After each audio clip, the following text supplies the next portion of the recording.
Disculpe, doctor, ¿es mi internet o todavía no lo ha ampliado? Ya está, ya se puede ver. Listo, vamos a empezar. ¿Se me escucha? Sí, doctor, sí se lo escucha. Ya. Muy bien, vamos a empezar con lo que es esta clase acerca de lo que es la psicosis, entre ellas la esquizofrenia, pero es algo un poco más amplio, ¿no? No solamente esquizofrenia, sino también todas las psicosis.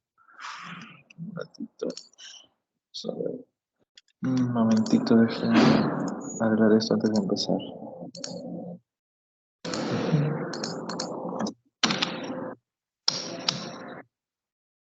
Ya, pero ahí está. Listo. Ya, a ver, empezamos. Entonces, esta clase acerca de la psicosis es algo corto en realidad, de tratado es algo sucinto para que no sea tan aburrido y sea más aplicable. ¿Ya? Siguiente, por favor. Es la agenda. Siguiente. Siguiente. Muy bien. En cuanto a lo que es la psicosis, podemos considerar como un gran síndrome, en el cual hay síntomas principales, ¿no? Los síntomas principales, por lo general, son las alucinaciones y las delusiones, pero también puede haber conducta desorganizada, alteraciones del lenguaje. ¿Ok? Entonces es un gran síndrome. Y esos delirios o ideas delirantes van a ser presentes en pacientes psicóticos, así como también las alucinaciones, que de preferencia son auditivas, ¿no? Aparte de ello puede haber también agresividad marcada y evidentemente ruptura con la realidad. Esto hace que la persona con psicosis pueda parecer bastante como la gente de la calle, ¿no? A veces que están desasiadas, llevando bultos, ¿no? Con un aspecto que están como erráticos, como que no están conectados con los demás, porque hay una ruptura en su mundo, ¿no? Ellos tienen una vivencia del mundo diferente de la nuestra. Y esa psicosis se pueden clasificar en varios tipos, ¿no? La principal causa de psicosis que vemos en psiquiatría muchas veces es la esquizofrenia, pero la esquizofrenia también tiene subtipos, ¿no? Siguiendo lo que es el CIE-10. Según el DSM-5 sí ya no hay subtipos, pero es un gran síndrome como la esquizofrenia. Pero en el CIE-10 todavía se manejan subtipos, por ejemplo, la paranoide, la hebefrénica, la simple, la residual e indiferenciada. Entonces son subtipos de esquizofrenia. Pero también hay otro tipo de trastornos en los cuales hay psicosis. Por ejemplo, hay depresión con psicosis, hay manía con psicosis, hay demencia con psicosis, hay consumo de drogas con psicosis. Entonces, vemos varias condiciones en las cuales la psicosis puede ser secundaria o primaria. Sigue, por favor. Y este trastorno, como el que es la esquizofrenia, que es este paradigma de la psicosis, es un trastorno psiquiátrico grave, ¿no? Un trastorno psiquiátrico mayor. Evidentemente afecta a lo que es el individuo, tanto en la vida personal como en la vida familiar y laboral, ¿no? El desempleo es muy alto en paciente esquizofrénico. Por lo general, el esquizofrénico, como inicia la enfermedad a veces a los 15, 16 años, a veces no acaba la secundaria y le impide, de hecho, pues trabajar o formar familia, ¿no? En la mayor parte de casos. Entonces, hay una tasa de desempleo bastante alta. Y aparte también esperanza de vida también es reducida, debido a que el esquizofrénico también tiene enfermedades metabólicas añadidas por lo general, hipertenso, diabético, obeso, sedentario. Así que este paciente esquizofrénico sea más sensible a lo que son muerte cardiovascular, por decir una causa de muerte, ¿no? Siguiente. La genética es importante en esquizofrenia. Evidentemente hay que preguntar en la clínica si hay familiares con la enfermedad. La mayor parte de riesgo es, por ejemplo, cuando hermanos tienen gemelos, pero también puede haber esquizofrenia en pacientes que tienen papás o mamá o tío con la enfermedad. Así como también hay gente que no tiene una familia esquizofrénico y salió con la enfermedad. Pero de todas maneras, ese aspecto de la herencia es muy importante en esquizofrenia. Quizá menos importante que el bipolar o que el TDAH, pero también cuenta mucho, así que es bueno preguntar en la historia clínica, ¿no? Ahí figura lo que es la concordancia en gemelos y todo lo demás. Siguiente. También hay factores que son de riesgo a nivel ambiental. Algunos hablaban acerca de lo que es problemas prenatales y natales, ¿no?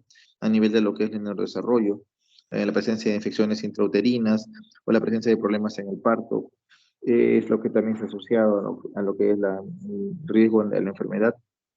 Estos factores ambientales van a propiciar de que haya una teoría, ¿no? La teoría del neurodesarrollo, en el cual se dice que el desarrollo cerebral no ha ido de una forma acorde en el paciente esquizofrénico, y eso se da desde las primeras etapas de la vida. Siguiente. Entonces, en esta hipótesis de neurodesarrollo vamos a tener que hay algunos factores que van a desencadenar que este desarrollo neuronal no sea el acorde, no sea el adecuado, y van a generar que esta migración neuronal no sea normal. para posteriormente en la etapa de adolescencia se produzca la poda sináptica y que no sea una poda de forma adecuada, porque ya la migración se realizó de una forma pues, incorrecta. Entonces, estos factores que afectan a la persona desde intraútero van a generar alteraciones a nivel de adulto. También hay factores socioeconómicos que van a generar también mayor riesgo a lo que es la psicosis, como por ejemplo la obesidad infantil, la inmigración y otros factores que en los cuales puede haber violencia. También se habla de factores a nivel estacional, ¿no? Relacionados con factores virales probablemente. Y también con algunos tipos de situaciones, por ejemplo, la paternidad de muy mayor o paternidad muy menor. Eso también aparejado también, por ejemplo, con lo que es el autismo, ¿no? Y evidentemente hay también algo importante, por ejemplo, el consumo de cannabis o marihuana.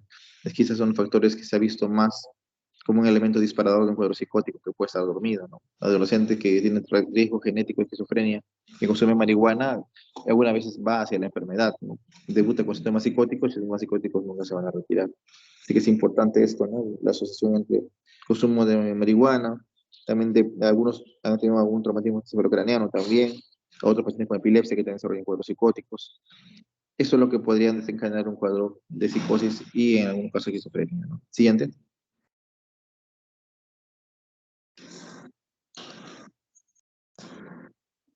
Sigue.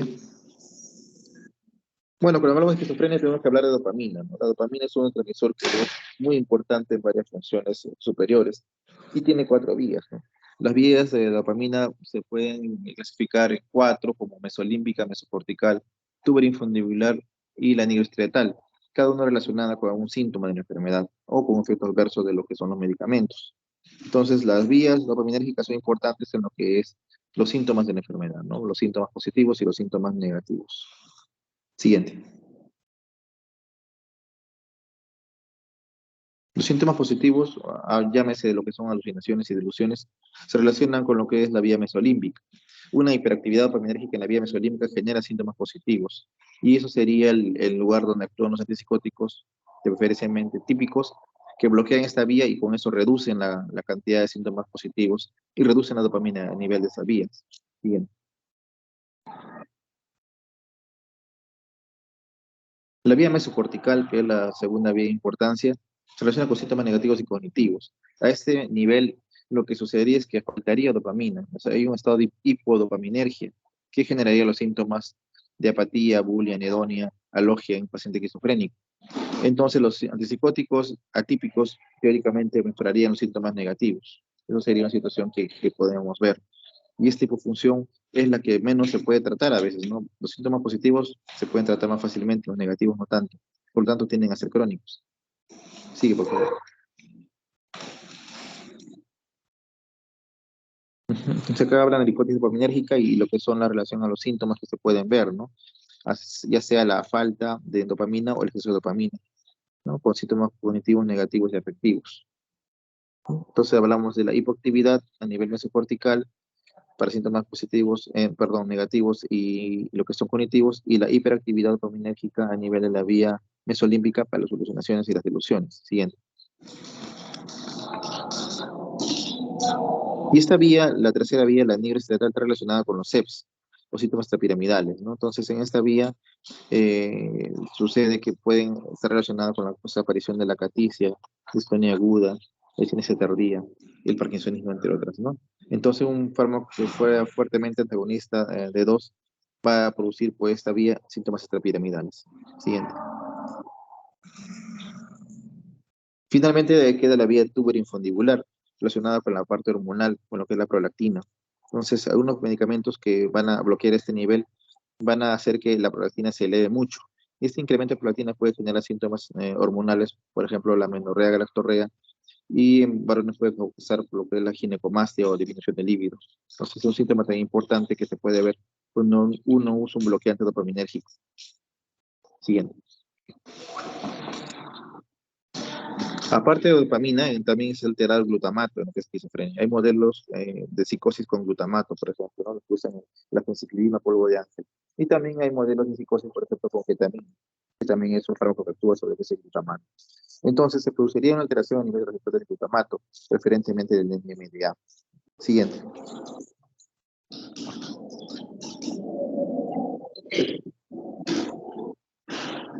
Entonces, este receptor NMDA estaría alterado, ¿no? Hay una complejidad en este receptor, ¿no? Hay también relaciones con lo que es el receptor AMPA, el receptor kainato, pero el principal receptor alterado sería lo que es el receptor NMDA del glutamato. Siguiente.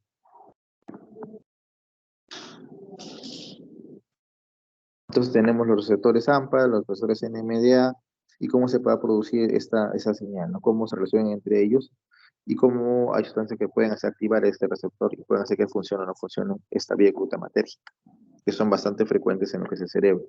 La principal neurotransmisor excitador es el glutamato. Siguiente, por favor. Entonces hay una hipótesis de que en esquizofrenia habría una hipofunción o funcionamiento debilitado o menor de lo que es el receptor NMDA de glutamato, ¿no? Y relacionado con lo que es la acción de la ketamina y la fenciclidina o el polvo de ángel, en los cuales con este receptor hipofuncionante se darían tanto síntomas positivos como síntomas negativos. Siguiente.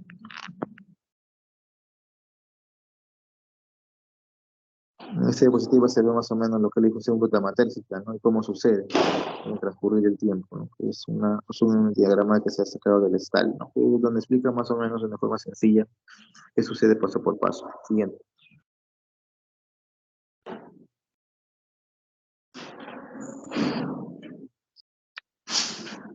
Esta es de la teoría, ¿no? De función de ese receptor NMDA y los síntomas positivos, los cuales se han visto, ¿no? Que se pueden presentar en determinados tipos de proyecciones sinápticas de glutamato. Siguiente. Igual seguimos con esa teoría de la función del receptor NMDA y los síntomas positivos de la esquizofrenia. Sigue, por favor. También sería una relación entre síntomas negativos con esta función del receptor NMDA, no solamente positivos nada más, que también es parte de la esquizofrenia.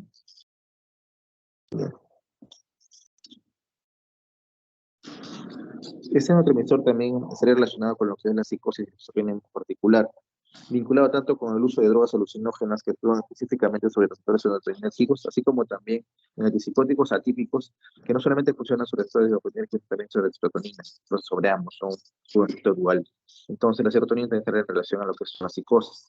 Es más bien un fármaco que se usa para psicosis en Parkinson, que es la pimavanserin, que actúa netamente sobre receptores serotoninérgicos. Siguiente. Bueno, acá hay un poco de las vías, cómo se cruzan, ¿no? Las vías tanto de lo que es la serotonina con lo que es la vía de la dopamina y cómo hay una confusión entre ellas, ¿no? Y hay algunas vías que puedan tener algunas estructuras pivot, ¿no? Por ejemplo, la quinorenina, que es una estructura también, es una molécula muy importante tanto en la depresión como en la psicosis. Siguiente, por favor. Y analizando ya lo que son antipsicóticos, ¿no? Segunda generación, antagonizan receptores de serotonina. No solamente son como la primera generación, que solamente actúan sobre dopamina.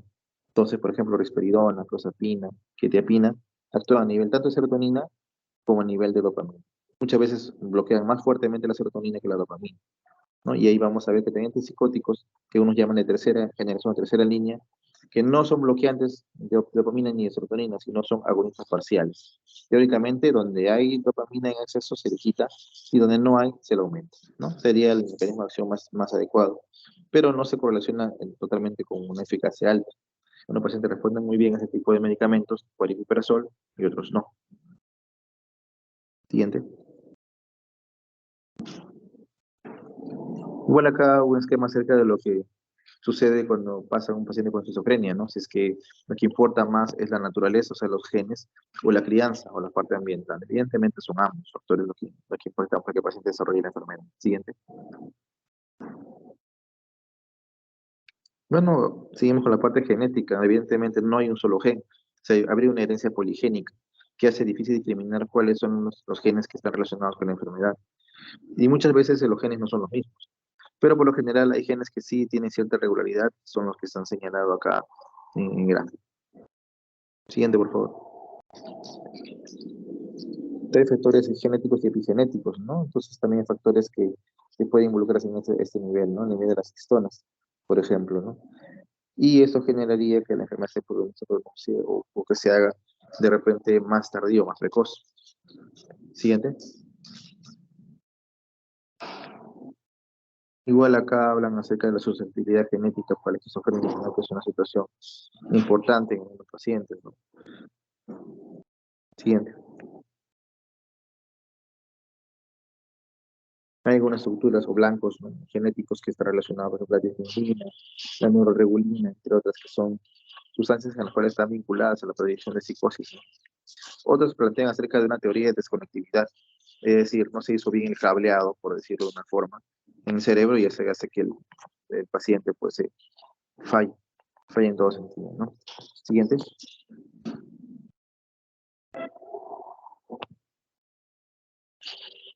Bueno, ese es un poco parecido.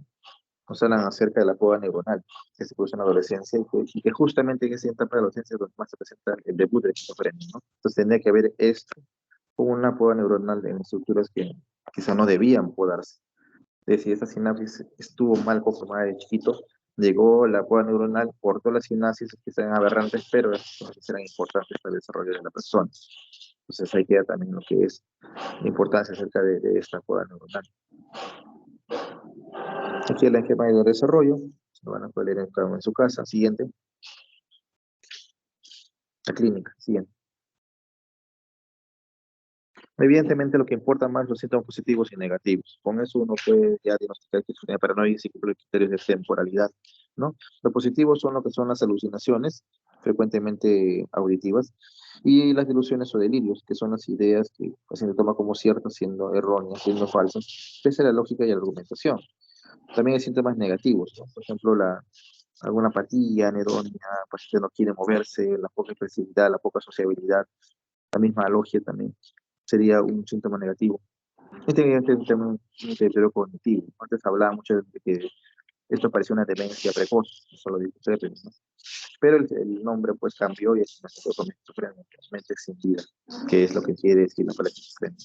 Pero evidentemente pacientes crónicos sin tratamiento adecuado pueden llegar hasta, entre comillas, a demenciarse, porque la parte cognitiva va en disminución y puede ser algo muy peligroso.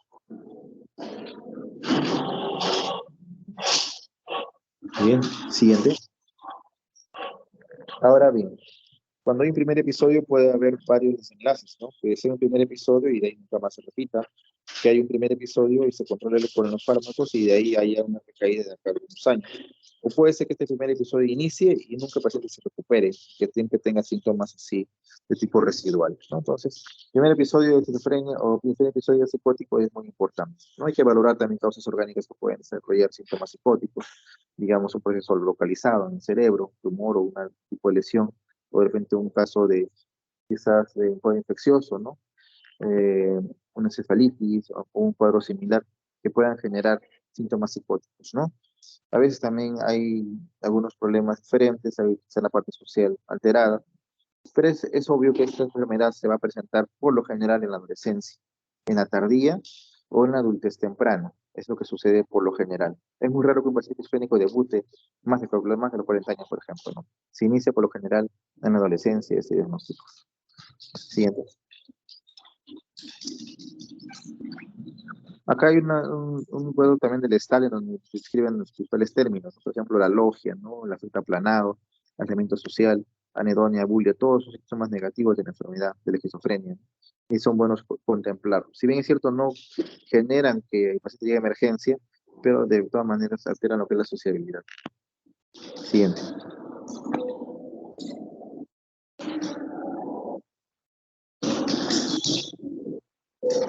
Igual, acá hablan de más tipos de síntomas, no solamente positivos negativos, sino más allá de ello, ¿no? Pero por el momento no es necesario que sepan tantas dimensiones. Siguiente. Acá se enfatiza lo que son los sistemas, ¿no? Mesolímbico, el mesocortical, lo que es prefrontal dorsolateral, lo que es la órbita frontal y la amígdala, ¿no? Y cada uno relacionado con algún tipo de síntoma. Hablamos de que el mesolímbico es positivo, mesocortical negativos positivos, y otros serían la cognitivo y la agresividad. Siguiente. El diagnóstico en psiquiatría, como dije hace un momento, en la primera clase es más que todo criterio diagnóstico. revisas tú lo que es tu DSM o tu CIE, y allí vas a encontrar una serie de criterios diagnósticos. El paciente, si cumple o no, lo marca como check, y si tiene los criterios completos y hay la temporalidad para el caso, se puede diagnosticar el cuadro, ¿no? Por lo general no tenemos biomarcadores en lo que es psiquiatría. Sin embargo, algunas enfermedades ya están generando biomarcadores, son paneles bastante caros por el momento, por ejemplo, para la persona bipolar y esquizofrénica, ¿no?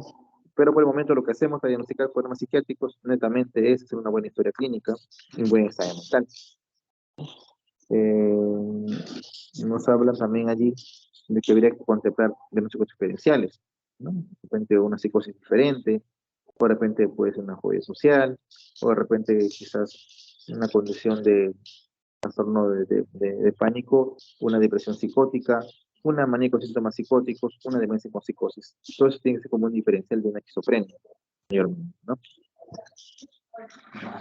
Siguiente. Aquí ponen una diapositiva interesante porque ponen el criterio de DSM-5 para esquizofrenia. Y aquí vemos lo que es la parte de la temporalidad como algo importante. Según el DSM-5, tiene que pasar más de 6 meses para que uno diga que es esquizofrenia, con los síntomas listados como A, B, C, D, E, F. También el CIE-10 basta solamente 30 días como mínimo para poder diagnosticar la enfermedad. Si es menos de 30 días, se cataloga como una psicosis aguda, ¿no? Y si es más de 30 días, ya como una esquizofrenia, ¿no? Hay, por ejemplo, diferencia entre DSM y lo que es el CIE. Bueno, también hablan acerca del suicidio, que es una situación bastante frecuente en el esquizofrénico, más cuando hay cierta conciencia de enfermedad y claridad de que, bueno, la enfermedad no se va a curar nunca, sino solamente se va a controlar. ¿Sigue? Aquí hay una diferencia entre lo que es el CIE 10 y el 11. El 10 ya estamos ya casi en salida. El 11 es el que va a reemplazarlo en la brevedad y tiene más aparejo con lo que es el DSM-5, que es el 2013. En ambas clasificaciones vemos que en el 11 y en el DSM-5 ya desaparecen los subtipos y solamente aparece como esquizofrenia, como un cuadro ya más sindrómico. Y en sí todavía mantiene lo que son subtipos, como dije hace un momento, la paranoide, biogénica y todas las demás. Entonces se espera que sí 11 se pareja con el DSM-5 y nos dé más tranquilidad al momento de diagnosticar. Siguiente.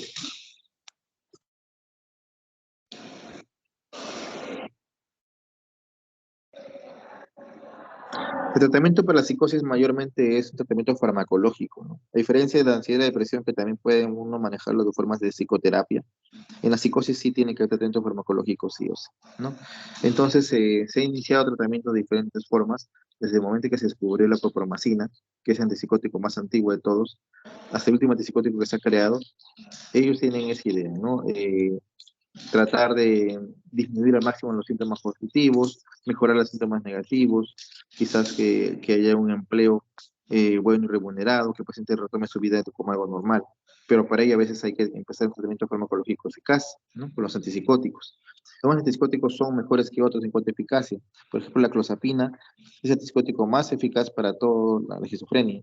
El problema está en la parte hematológica, que requiere controles semanales, por lo menos 6 meses, porque hay un riesgo de generarse a granulocitosis y el paciente pueda morir por infección oportunista, por un cuadro febril. Entonces, tenemos que tener en cuenta que hay tratamiento, que lo principal es los psicofármacos y que hay que iniciarlo de forma precoz y por lo general con un tiempo bastante prolongado. Siguiente.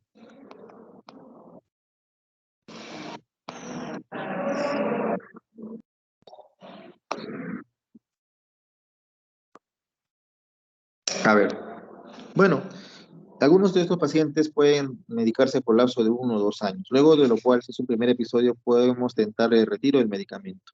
En algunos casos, estos pacientes van a tener recaídas de la enfermedad psicótica, es decir, tomaron la medicina por un año, se limpiaron de los síntomas, tomaron probablemente por 2 o 3 meses más, y como había tratamiento normal, lo dejaron, pues, ¿no? Dejaron el tratamiento farmacológico, psicológico, y al cabo de un año, el paciente otra vez vuelve con los síntomas, y esta vez sí, pues ya hay una mayor conciencia por parte pues, de los, de los familiares y todo esto, ¿no? Ahora, vamos a ver. Entonces, tenemos que tener tratamiento de mantenimiento, por lo general son de años, y los fármacos son eficaces para evitar recaída de síntomas psicóticos. ¿Cuál es el problema de los efectos adversos de los antipsicóticos? En primer lugar, los típicos te causan SEPS y los atípicos te causan síntomas metabólicos. Entonces, olanzapina, quetiapina, risperidona, ya ves, tienen el poder de engordar al paciente, lo engordan demasiado. Y aloperidol, clorpromacina, lepromacina, ¿qué hacen? Generan muchos SEPS, o sea, acaticia, parkinsonismo y otros más. Entonces tiene que haber un fin equilibrio entre uno y otro y tratar de ver bien a quién indicamos un medicamento y otro medicamento. También a veces pacientes que no responden a varios esquemas de tratamiento. En este caso, la mayor parte de psiquiatras prefieren rotar a clozapina cuando ya no se pueda mejorar más con otros medicamentos. Siguiente.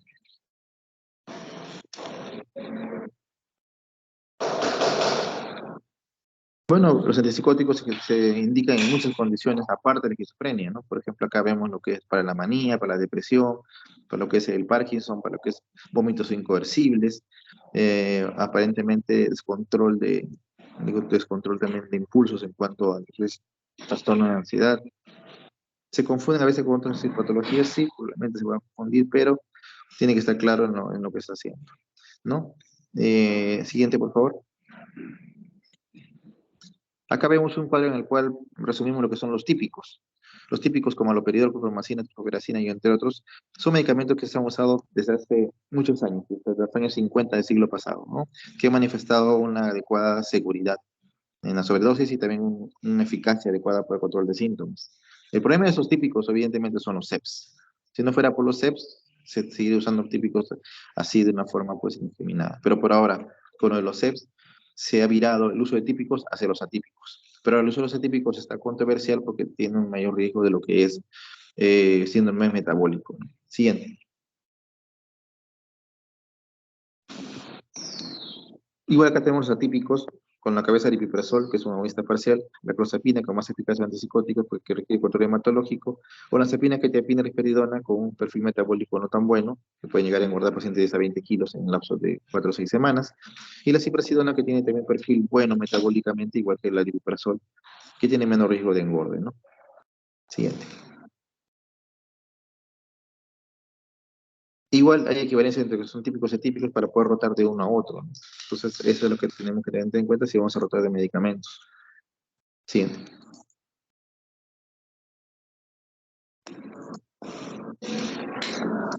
Y acá tenemos esta tabla en la cual se ven las diferencias, diferentes presentaciones de los medicamentos psicóticos. Tenemos desde tabletas, de gotas, ampollas de depósito, ampollas de normales.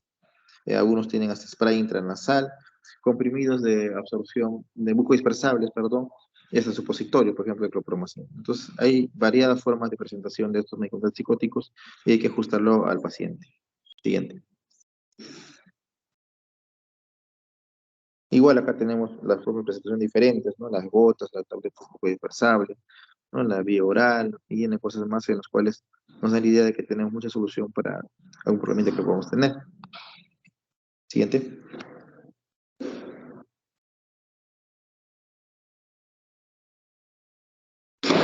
Aparte de lo que son los fármacos, también hay necesidad de un tratamiento tipo psicoterapéutico, más que todo para el control de síntomas, a veces para el control de lo que es el mantenimiento, para que haya una educación adecuada acerca de lo que es la enfermedad y todo ello. Entonces, algunas guías recomiendan que pacientes con esquizofrenia también tienen que tener terapia política conductual, intención de familiares, dado que esta enfermedad pues es crónica, de largo aliento y generalmente está relacionada también con los factores sociales, ¿no? Siguiente. Siguiente. El pronóstico va a ser variable, ¿no? Algunos hablan que el pronóstico es peor cuando la persona es varón, cuando inicia la enfermedad muy temprano, como tiene una comorbilidad psiquiátrica. Y es mejor cuando es mujer, cuando la enfermedad aparece muy tardíamente o cuando hay comorbilidades psiquiátricas, ¿no? La mortalidad que hemos hablado que es bastante alta, debido a muchas condiciones que se pueden ser comórbidas. Evidentemente el riesgo suicida también es alto en esquizofrénicos, mayormente cuando no están tan descompensados porque tienen cierta conciencia que tienen una enfermedad crónica y eso a veces los deprime. Y eso es lo que tenemos que tener en cuenta también en pacientes con esquizofrenia, que el tasa de suicidio es bastante alto. Siguiente. Ese sería un resumen acerca de lo que son las psicosis, en especial la esquizofrenia. Pero hay también otro tipo de psicosis, por ejemplo, el trastorno esquizoafectivo, en el cual hay síntomas de esquizofrenia, pero se asocia al mismo tiempo con síntomas del humor. Es decir, puede haber manía o puede haber depresión. También tenemos el trastorno delirante persistente o paranoia, en el cual solamente hay ideas delirantes y no hay alucinaciones, ¿no? Por ejemplo, son pacientes que piensan que la gente le quiere hacer daño, que le persiguen.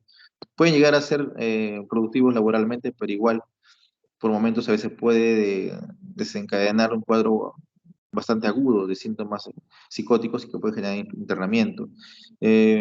Como dije hace un momento, hay depresión con síntomas psicóticos, también es frecuente, hay manía con síntomas psicóticos, hay demencia con síntomas psicóticos, y eso motivará que usemos algún antipsicótico muchas veces por un tiempo no muy largo para bajar los síntomas psicóticos y luego observar sin necesidad de reinstalar o no los fármacos, ¿no?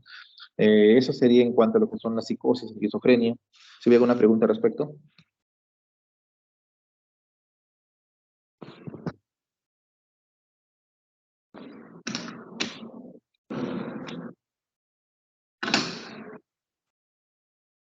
Pregunta acerca del tema. También no mencioné ahí un aspecto importante. Cuando un paciente esquizofrénico no tiene conciencia de enfermedad, o sea, quiere decir que no tiene conciencia de que padece de algo, no quiere tomar medicamentos. En esos casos hay una formulación que es interesante, que son la fórmula de depósito. Eso quiere decir que el paciente se inyecta mensualmente una ampolla y con esa ampolla puede quedar solamente con ese tipo de vía para el mantenimiento. O sea, no es necesario que tome vía oral, sino simplemente que se le ponga la ampolla mensualmente, ¿no? Una ampolla cada mes o una ampolla cada 15 días en pacientes en los cuales no se tienen tratamiento y no son pacientes de enfermedad. Es una solución en algunos casos, ¿no? ¿Preguntas? Doctor, disculpe. Sí. En los fármacos de que usted mencionó de los neurolépticos típicos, usted mencionó que existen efectos adversos como los SEP, ¿no? Son los Ujú. síndromes extrapiramidales, ¿cierto? Sí, síntomas piramidales, ¿no? Distonía aguda, acaticia, parkinsonismo y disnesia tardía. Son los 4 tipos de síntomas piramidales que existen. Y en esos casos se debe cambiar el fármaco, disminuir la dosis. Por lo general se disminuye la dosis y si hay necesidad se puede agregar viperideno, que es el antídoto para los EPS. Pero por lo general se baja la dosis a la mitad y se espera, ¿no? Los EPS no son tan frecuentes ahora, dado que nosotros que tenemos un cuadro psicótico nuevo, preferimos dar lo que son los atípicos. Y con los atípicos o segunda generación, casi no hay mucho CEP, más que todo hay engorde, parte metabólica. Pero si uno tuviera un CEP ligado a un cuadro antipsicótico típico, se usa pues el viperideno, que puede ser cada 8 horas, o se baja la dosis a la mitad. Por lo general los CEP se dan cuando uno usa aloperidol, por ejemplo, ¿no? Que es un antipsicótico bastante fuerte y es de los antiguos y que a veces se le incita al paciente cada 8 horas y el paciente se impregna, ¿no? Y entonces puede tener la rigidez, la distonía y todo eso, y eso hace pues que el paciente pues se preocupe, el médico se preocupe.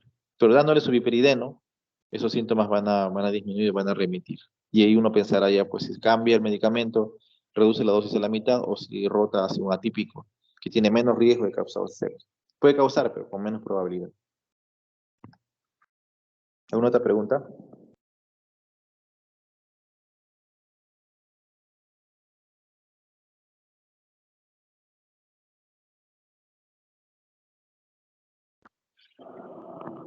Bueno, parece que no hay preguntas, entonces el caso del día de hoy voy a poner más tarde para que ustedes lo completen o lo pongan en Teams. Ya hablado acerca de eso, hacen historia clínica, todos los formatos, después de hacer historia clínica van a hacer el examen mental, después del examen mental hacen su diagnóstico nosológico, sindrómico, su diagnóstico diferencial, por qué puede ser esto, por qué no puede ser esto, y plantean un tratamiento, de acuerdo a una guía clínica, no puede ser una guía APA, puede ser una guía NICE, una guía canadiense, una chilena, la que ustedes quieran, y la juntan como bibliografía de esa guía, ¿no?